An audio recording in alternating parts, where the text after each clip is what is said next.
See, guys, that right there is a flat tire. This is what you have to do when you're a truck driver. Get yourself some good starting fluid. Put it inside the tire.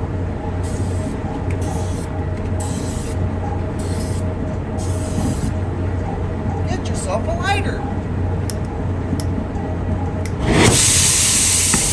Hit the tire.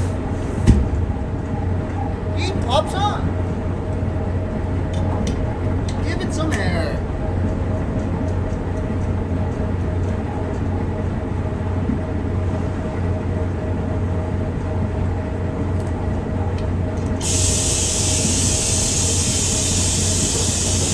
And that's all there is to it. Get back to work.